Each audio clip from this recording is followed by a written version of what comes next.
Ek kan vanmôre Hebreërs hoofstuk 12 vers 2 gebruik as my teksvers. En ek gaan hom lees en dan gaan ek u vra om so vir 'n oomblik u Bybels toe te maak. Of net bietjie aandag te gee op die bord vanmôre. Hy sê is jy almal daar? Hebreërs hoofstuk 12 en vers 2. Hy sê die oog gefestig op Jesus, die leidsman en volëinder van die geloof. Net tot sover, alright?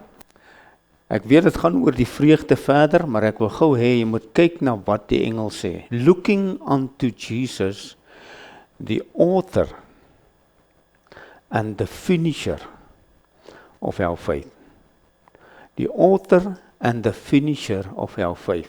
Nou ek wil hê jy moet gou vanmôre so bietjie, net die Bybel so bietjie neersit. Kan vanmôre so bietjie, net so vir so 4-5 minute op die bord werk.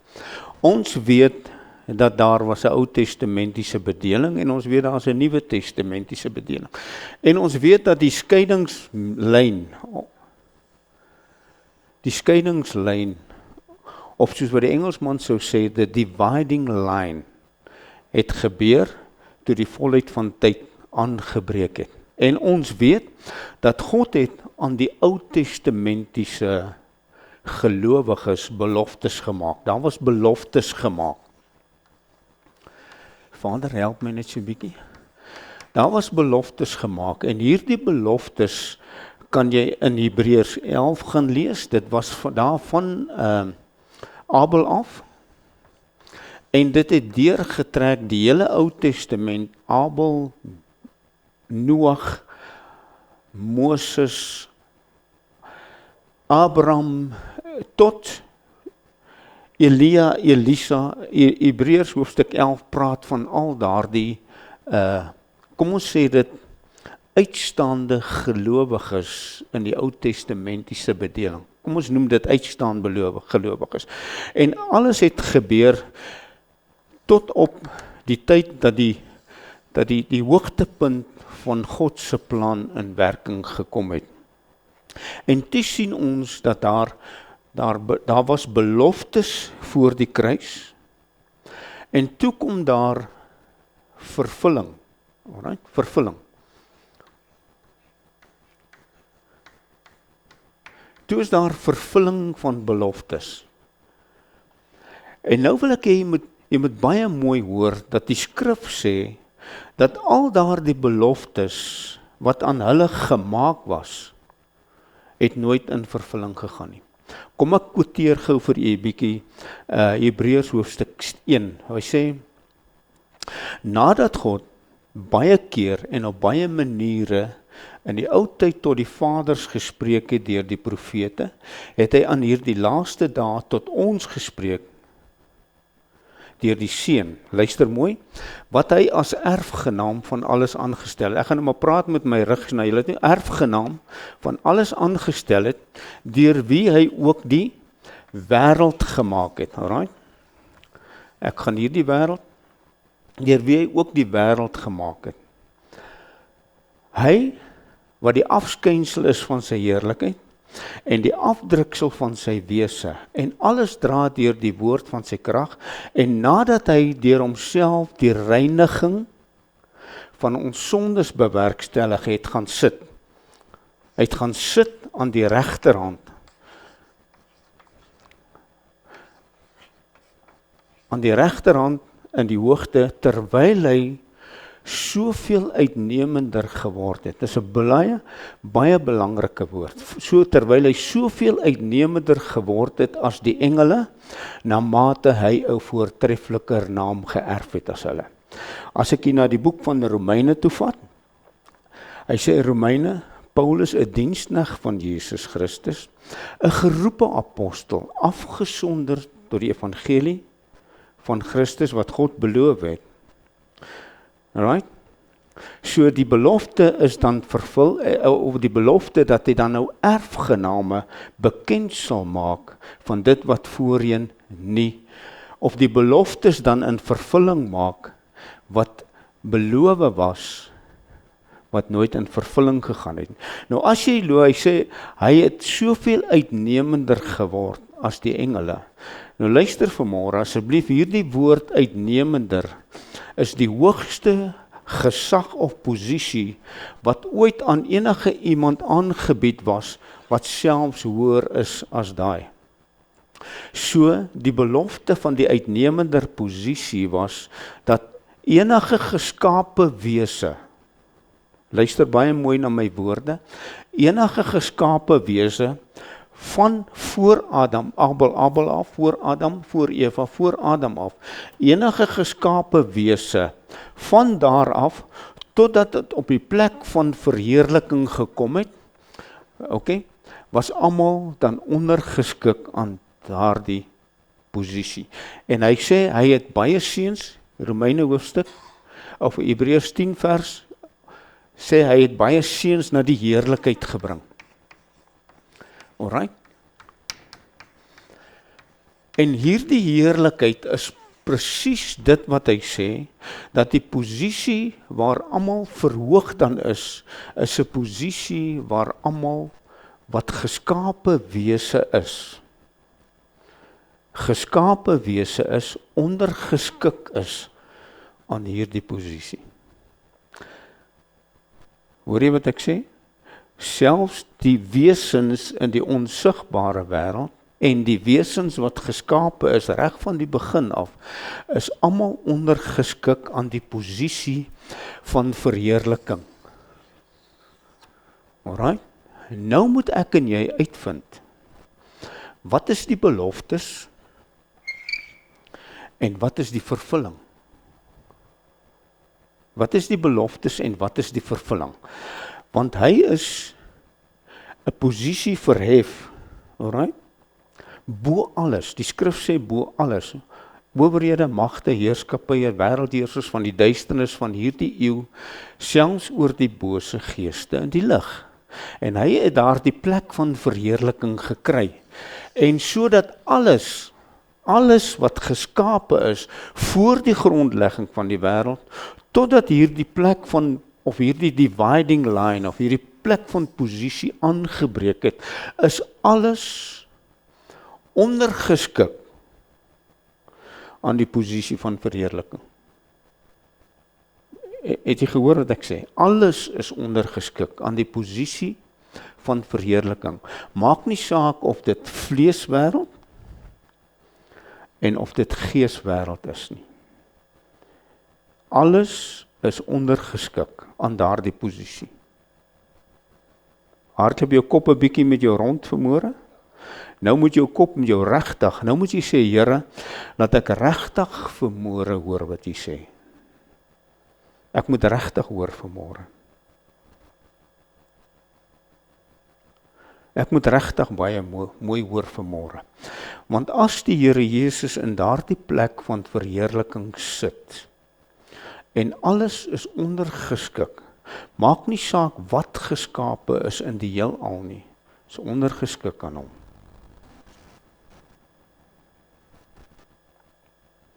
En onthou,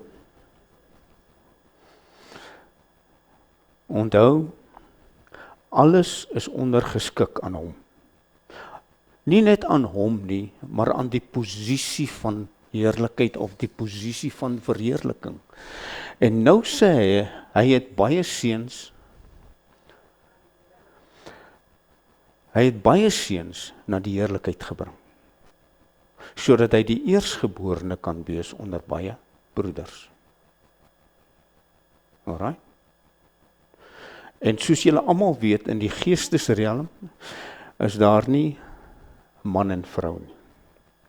Alright? In die geestesrealm, want onthou julle die bekleierery in die Korintiese kerk, maar hulle gesê die vrou moet ondergeskik wees en hy moet 'n hoed dra en al daai goede. Toe sê Paulus, luister, ons het nie daai gees nie. Want in Christus is daar nie onderskeid nie. Daar's nie man nie, daar's nie vrou nie, daar's nie slaaf nie, daar's nie vryman nie. In Christus het almal 'n verheerlikte posisie. Alright, is dit baie duidelik. Nou, hierdie ouens, alhoewel hulle groot godsmanne was,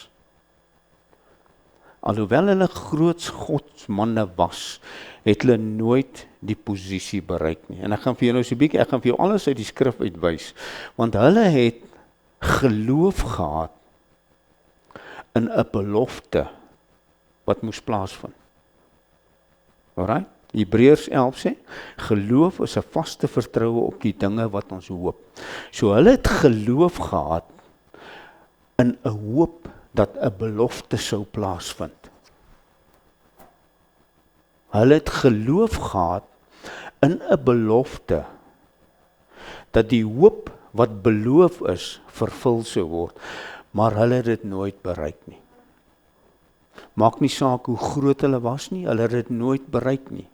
Hulle het nooit op die plek gekom wat daar die hoop, die geloof wat hulle in die hoop gehad het, in vervulling gegaan het nie. En daarom is die skrif baie duidelik, en ek gaan dit ook vir jou lees, dat sonder ons is hulle nie volmaak nie. Want hulle het verlang in geloof op 'n hoop van 'n belofte wat nooit vervul is nie. Alright? Ek gaan dit bykom. Hulle het geloof gehad, hulle moes geloof gehad het op die hoop wat God hulle beloof het, en hulle het in die geestesriem dit raak gesien, en hulle daarna dit gekyk, gesien, maar hulle kon dit nooit deelagtig word nie. Hoekom nie? Die skrif is baie duidelik, laat hy sê dat hulle was vreemdelinge en bywoners op die aarde. Hoor jy wat ek sê? Hulle was bywoners op die aarde. Die wêreld wat God geskep het hulle net in die verte gesien. Maar hulle was net bywoners. Hulle was nie erfgename.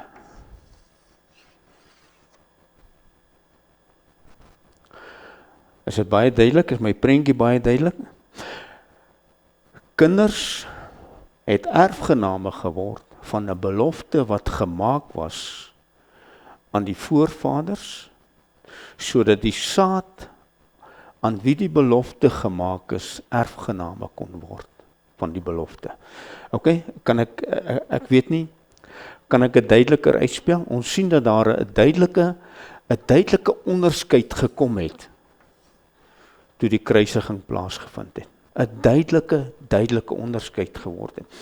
Hierdie, ek gaan myself net weer herhaal, hierdie het gelewe deur geloof op 'n belofte wat God hulle gemaak het, maar hulle het dit nooit gekry nie.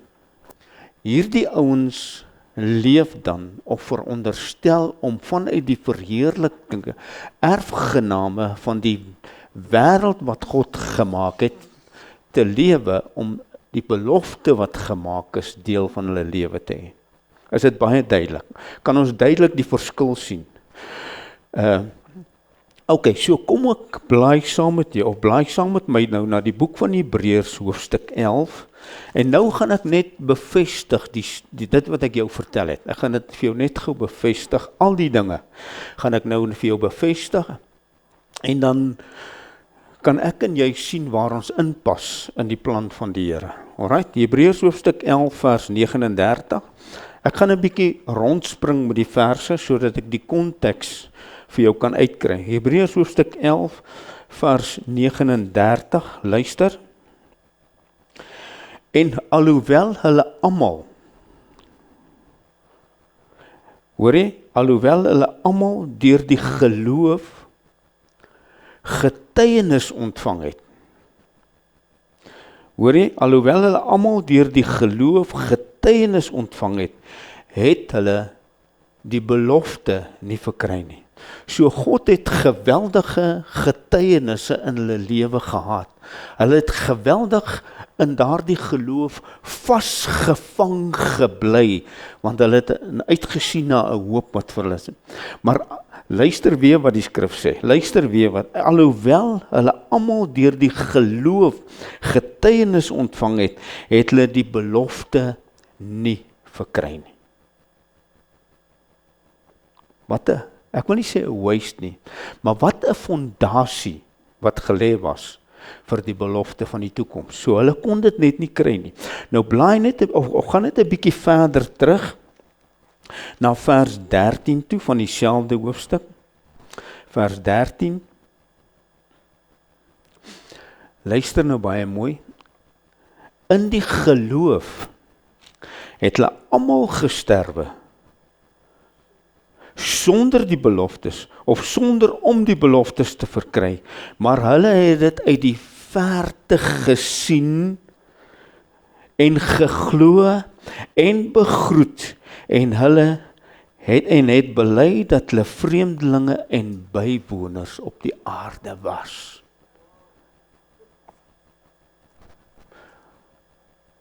Het jy gehoor wat die skrif sê?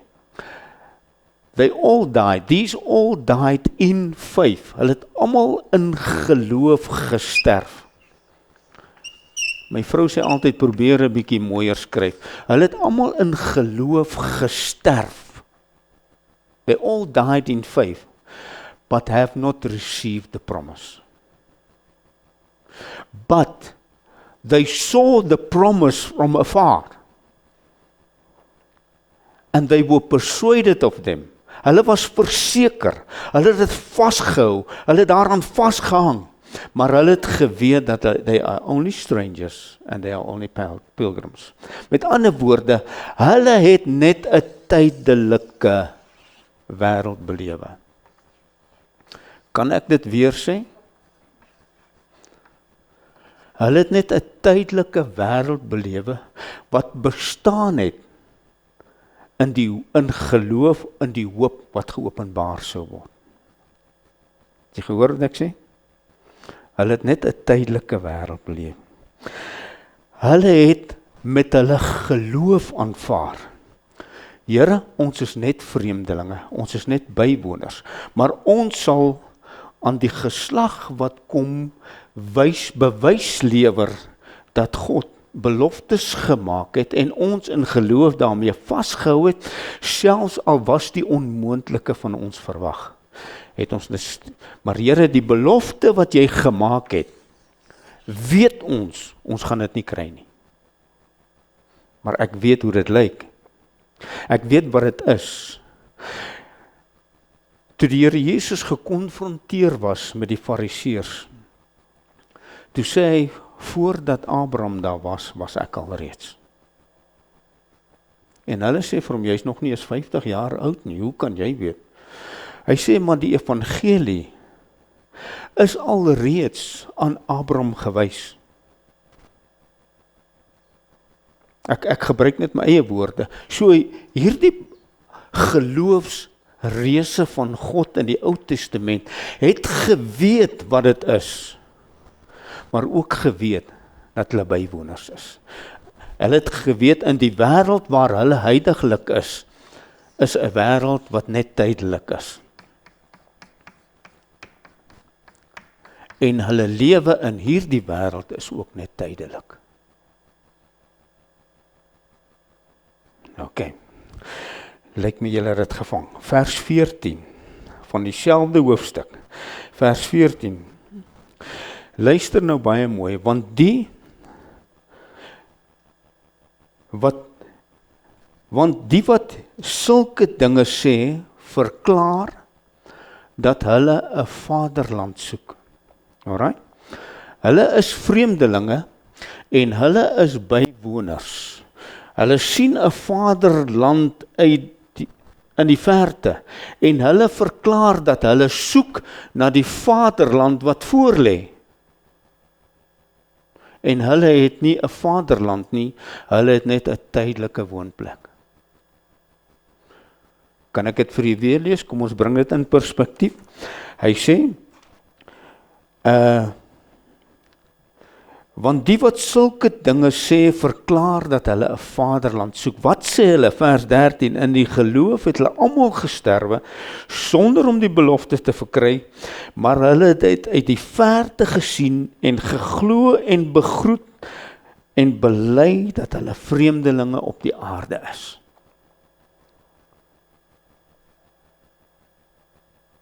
Lees dit. En die wat sulke dinge sê, verklaar baie duidelik, hulle soek 'n permanente plek.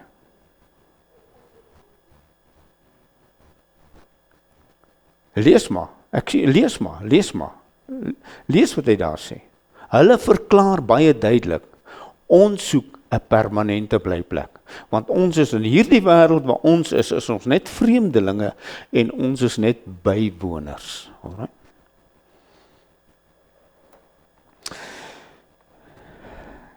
Ek wil jou terugvat, of ek wil jou vat na vers 40 toe. Onthou ons het 39 gelees, kom ons lees vers 40. Hulle was vreemdelinge, hulle was bywoners, hulle het verklaar dat hulle bywoners is, hulle het gesê, Here, ons aanvaar, ons is net bywoners. Alright? Vers 40 sê, omdat God iets beters oor ons beskik het, sodat hulle sonder ons nie volmaak sou word nie. Kom ek lees vir jou weer vers 39 en dan lees ons vers 40 saam met vers 39. Hy sê, alhoewel hulle almal deur die geloof getuienis ontvang het, het hulle die belofte nie verkry nie, omdat God iets beters oor ons beskik het, sodat hulle nie sonder ons volmaak sou word nie. Alright? Hoekom sê ek? Want hulle was, kan ek maar sê, die belofte op die saadlyn wat God gemaak het, of beloof het, sodat die belofte in die saad in vervulling kon kom. Alright, in die saad vervulling kon kom. So hulle was net daar om die regte saad te produseer, sodat die lyn van skeiding kon plaasvind en Christus Jesus uit daardie saad van belofte kon voortkom. Alright? So hulle het self geweet, Here, alhoewel my hele lewe toegewy het en aan God behoort, dit kan ek die belofte nie verkry. Okay. Omdat God iets beters oor ons beskik het. Kom ons gebruik ons gesonde logika. Met ander woorde, ons wat dan na die ding gekom het, of na die kruisiging, of na die skeidingslyn, of die skeidingsplek, het dan nou iets beters. Alright? Sodat hulle 'n geleentheid geskep kan word om te kom waar ons is. Alright? Sodat hulle sonder ons nie volmaak kon word nie, want die belofte moes eers in vervulling gaan, en dan kan hulle ongelukkig nie in die vlees nie, maar in die geestesrealm, of in die plek van verheerliking, kan hulle dan ook nou ook op die plek van verheerliking kom, buite die vleesdimensie. Is dit reg so? Buite die vleesdimensie. Nou wil ek jou vat daarna 12, hoofstuk 12, en kom ek lees dan nou vir jou vers 18 tot en met vers 22. Onthou, hulle het 'n belofte gehad, né? Luister nou gaan ek vir jou probeer sê wat die belofte is. Hy sê in vers 18, want julle het nie gekom by 'n tasbare berg nie, en 'n brandende vuur, en donkerheid, en duisternis, en storm nie, en basseingeklank, en die geluid van woorde waarby die hoorders gesmeek het, dat hulle geen woord meer sou toegevoeg word nie. Asseblief, ander woorde, hulle het gesê, Here, ons wil nie meer hoor wat God praat nie. Ons wil nie net meer met God oor dit praat nie, want Here, as ons praat, dan weet ons daar is oordeel. Wat ons wil hoor, Here, is, maak vir ons die deur oop. Het ek dit vir jou in die regte konteks? Maak dit vir ons die deur oop. Want hulle kon die gebod nie verdra nie. Selfs as 'n dier die berg aanraak, moet dit gestenig word of met 'n pyl neergeskiet word. Luister, hy sê, en Moses, so vreeslik was die gesig, het gesê, ek is verskrik en ek sidder. Het jy gehoor wat hy sê? Hy sê, Here, ons wil nie meer hê dit nie. Ons wil nie meer daai hoor nie. Here, ons wil hoor wat die belofte behels. Ons wil die belofte sien. Ons wil weet hoe dit sal wees. Alright? Here, moet nie weer. Okay? Nou sê hy, maar julle,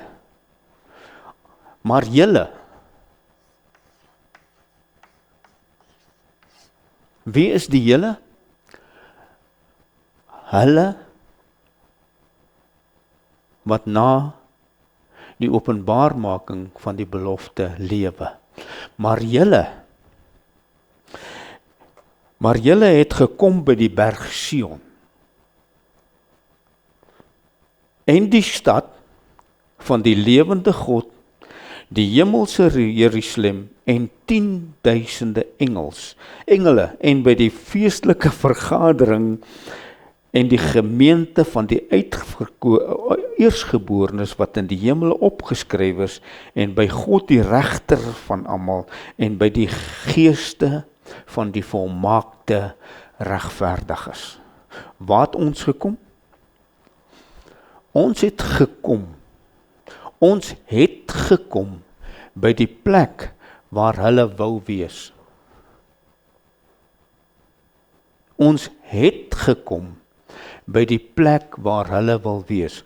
Ons het gekom by die hemelse Jerusalem.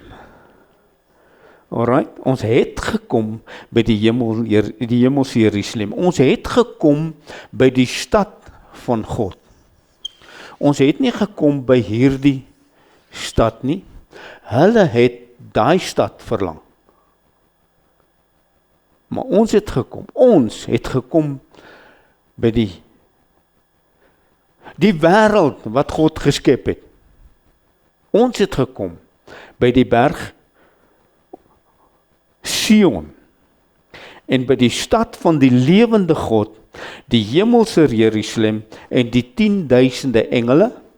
Onthou jy, ek het gepraat van die wesens wat geskape is, wat ondergeskik is, by die 10.000 engele en by die geeste van die volmaakte regverdiges, wat nou in hierdie posisie sit, maar hulle sit in daardie posisie net in die geestesrealm, wat hulle gesien het, maar nie in hulle vlees deelagtig kon word nie. Alright? So waar sit hulle? Hulle sit in die plek van verheerliking. Maar ons het gekom daar, by die wêreld wat God geskep het, 'n wêreld van verheerliking, en ons sit in daar, ek gaan dit vir jou nou uit die skrif uithaal, en ons sit in daardie plek van verheerliking, waar alles wat God geskaap het, reg van die begin af aan daardie posisie onderdanig is.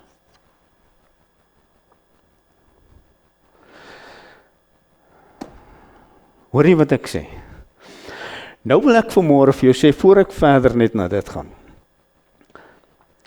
Hy sê, hy het ons gebring by my teksvers, die oog gefestig op Jesus, right, die oog gefestig op Jesus, die leidsman en die volëinder van die geloof.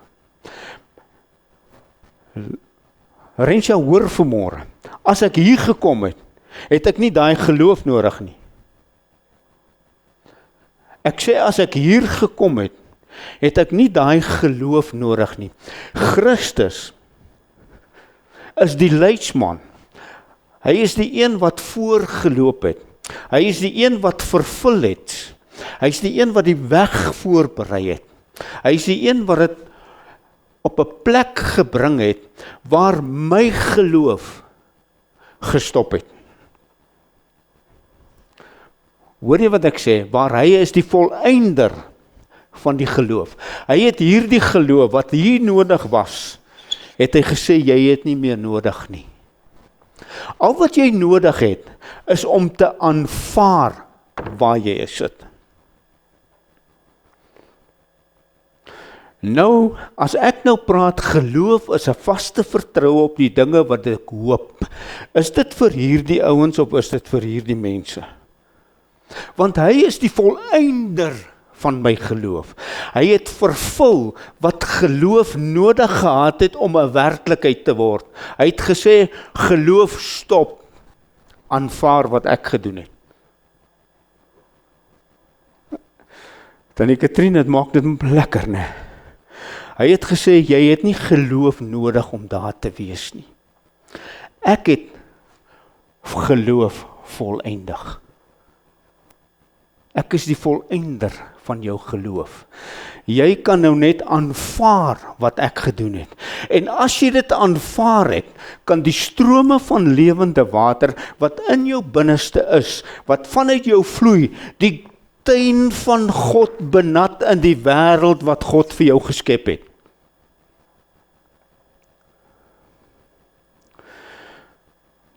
Het ek geloof nodig?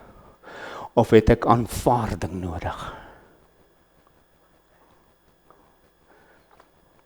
As ek geloof nodig het, dan sê ek, Here, help my om te sien wat in die toekoms gelê het vir hulle, maar as ek aanvaarding het, dan sê ek, Here, die heerlikheid wat Jesus het, aanvaar ek dat ek dit het.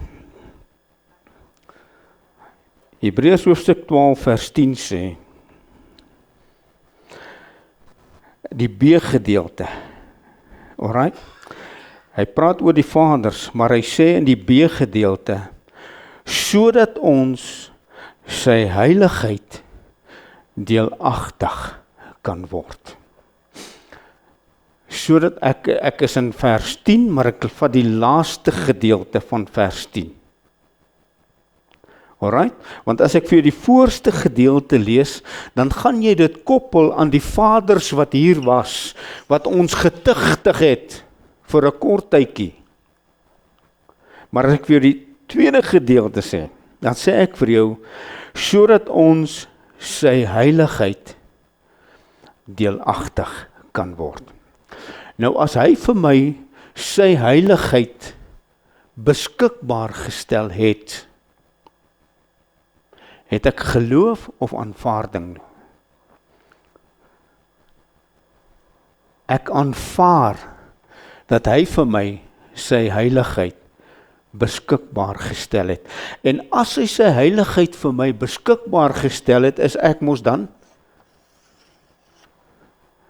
En dan is ek ook 'n mede-erfgenaam van hom wat in daai posisie sit.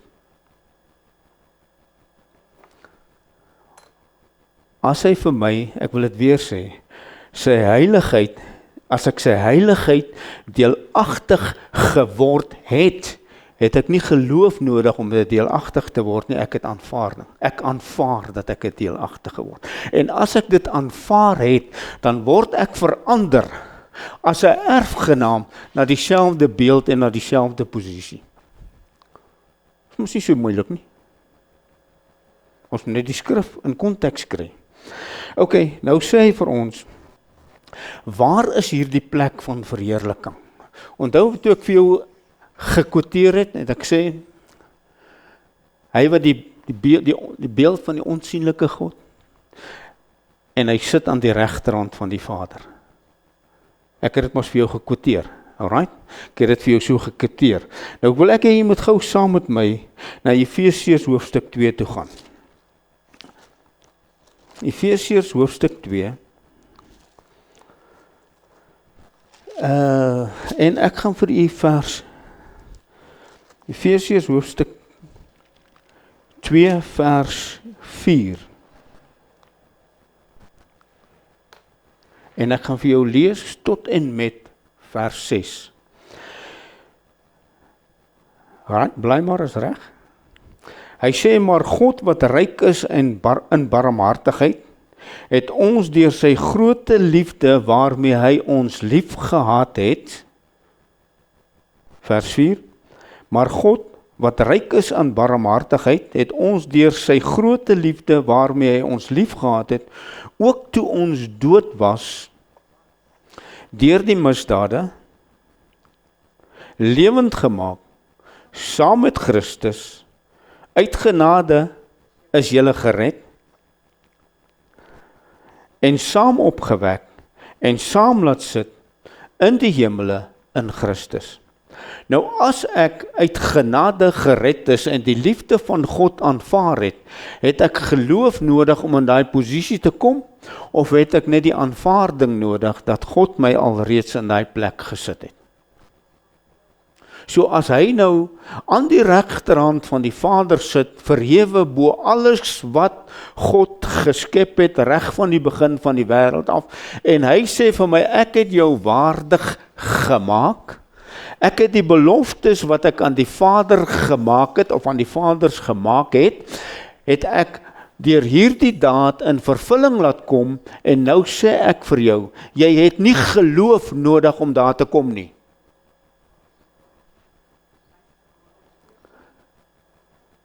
Want uit genade is ek gered deur die geloof, en dit net myself nie, dit is 'n gawe van God. So ek aanvaar dat die belofte wat gemaak is aan die voorvaders, sodat ek 'n wêreld of 'n stad of 'n plek kan hê, wat die hemelse Jerusalem is, ek deel daarvan kan wees, en ek sit in dieselfde plek van verheerliking en posisie van verheerliking.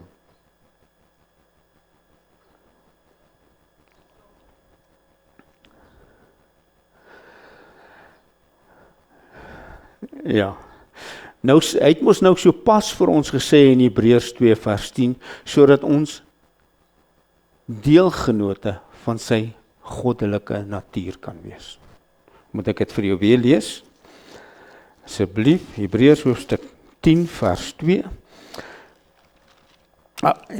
Hebreërs hoofstuk 2 vers 10, Hebreërs hoofstuk 2 vers 10 sê, want dit het hom betaam terwille van wie alle dinge en deur wie alle dinge is, as hy baie kinders na die heerlikheid wou bring, om die bewerker van hulle saligheid deur lyde te volmaak. For it became him from whom all things, all right? And by whom all things, in bringing many sons unto glory, to make the captain of their salvation perfect through sufferings.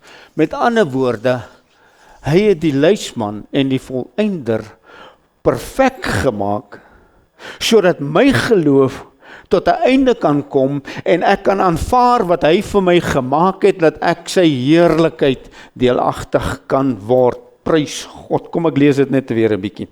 Hy sê, want dit het hom betaam, terwille van wie alle dinge, en deur wie alle dinge is, as hy baie kinders na die heerlikheid wou bring, om die bewerker van hulle saligheid deur lyde te volmaak.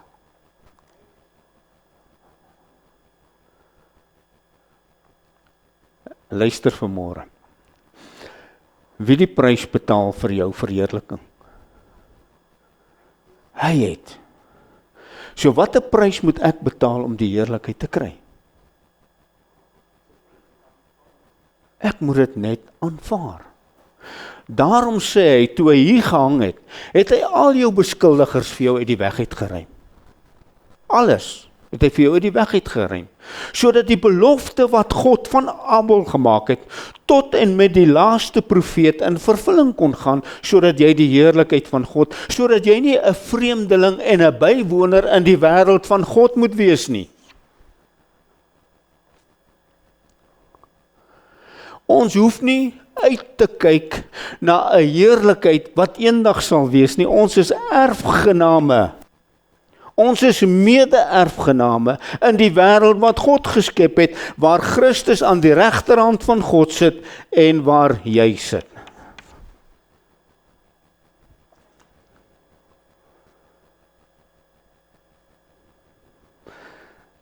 Ek weet, dit is rof. Ek weet dit is rof. Maar ons sal moet in ons gemoed vernuwe word, in die gees van ons gemoed, sodat ek nie God hoef te soebat vir dit wat hulle God voorgesoebat het nie. Ek hoef nie geloof te openbaar vir dit wat hulle geloof voorgehad het nie. Christus het die volëinder van my geloof, sodat ek sy heerlikheid deelagtig kan word.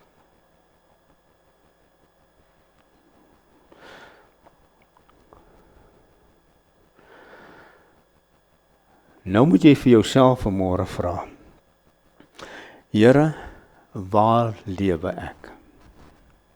En ek wil volgende week weer gesels oor gebed. Here, waar lewe ek? Lewe ek uit geloof om 'n erfporsie te kry, of aanvaar ek my erfporsie? Here, is ek soos hulle wat in 'n wêreld is wat uitsien na 'n stad, of het ek by die stad gekom?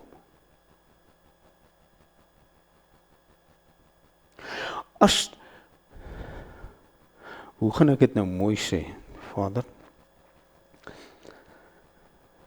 As my geloof voltooi en afgehandel is, en ek 'n erfgenaam geword het van die heerlikheid van God, en die heerlikheid van die vervulling van die beloftes aan die Ou Testamentiese heiliges, ek die vervulling daarvan alreeds geskenk is, wat moet ek vir God doen?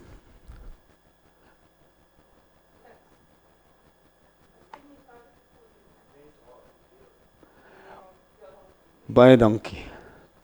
Die lewe lê gesetel in die heerlikheid van die God van hierdie wêreld, lê die verheerliking gesetel. Daarom maak hy die aanspraak, of hy maak die stelling en sê, toe ek hier gesterf het, is daar niks en niemand wat jou kan aankla nie, want jou posisie van verheerliking is bo alles wat God geskaap het, van die grondlegging van die wêreld af.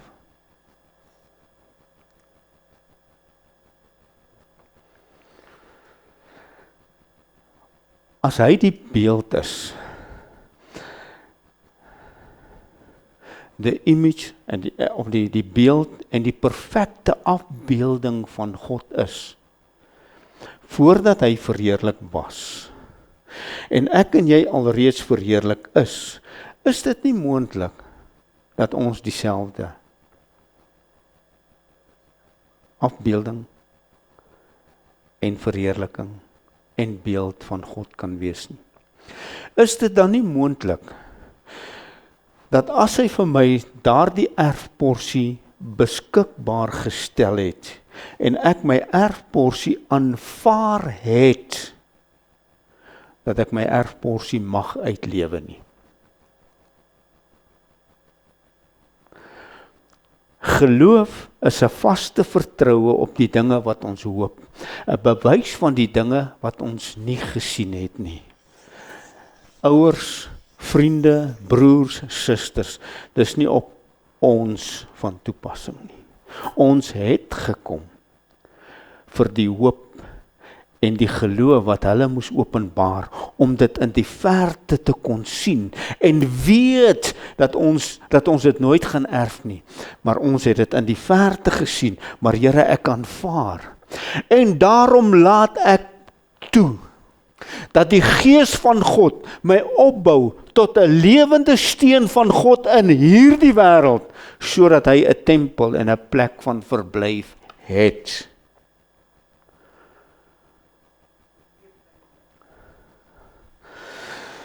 Halleluja. Ek het nog 2 Timoteus 1 vers 1. Ek wil net sien, wat het ek daar? 2 Timoteus 2 2 Timoteus is net voor Hebreërs, 2 Timoteus 1 vers 1.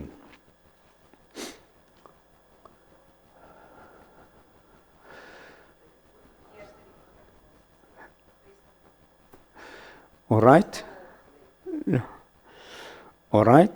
Paulus, apostel van Jesus Christus, deur die wil van God, ooreenkomstig die belofte van die lewe wat in Christus Jesus is. Kan jy Timoteus daar uithaal en jou eie naam daar skryf en sê aan my geliefde kind, genade, barmhartigheid en vrede. Genade vir wat? Barmhartigheid vir wat? En vrede vir wat?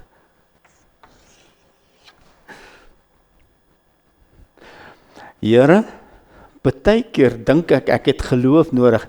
My barmhartigheid het jou daar geplaas. En as my barmhartigheid jou daar geplaas het, het my liefde jou daar geplaas. En as my liefde jou daar geplaas het, het my lankmoedigheid jou daar geplaas. En wat ook al nodig is om vir jou te laat besef, daar's vrede by God vir jou in hierdie posisie om deelagtig te word en dit deel van jou lewe te kan maak. Aanvaar dit in Jesus naam. My genade was vir jou genoeg. Want uit genade is jy gered. Nie uit jouself nie. 'n Gawe van God. Sodat niemand kan roem nie. Al wat ek kan roem. Al wat ek kan roem is, Here, die belofte van verheerliking is vervul. Ek het 'n erfgenaam van God en ek kan in die wêreld wat God vir my geskep het, kan ek aan die regterhand van my Vader sit en dit is my verheerliking. Amen. Mag jy 'n verheerlikte week geniet en beleef in die naam van die Skepper God van hemel en aarde. Ek weet vir 'n feit dit gooi godsdienstige leerstellings heeltemal. Ek weet en ek is bewus daarvan. Maar erns moet 'n tweede gebore seun van God opstaan. Laat hy nie net altyd die voorloper en die eersgeborene bly nie. Erns moet iets plaasvind. Wat weet dat God is 'n waarmaker van sy woord. Hy's geen mens dat hy kan lieg nie. Hy sê vir Paulus in Titus, wat ek van ewigheid af beloof het. Wat God, wat nie kan lieg nie, op die regte tyd aan my geopenbaar het. Here, as ons net dit kan op die regte tyd geopenbaar het, dat ons deelgenote kan wees van die lewe wat in Christus Jesus is.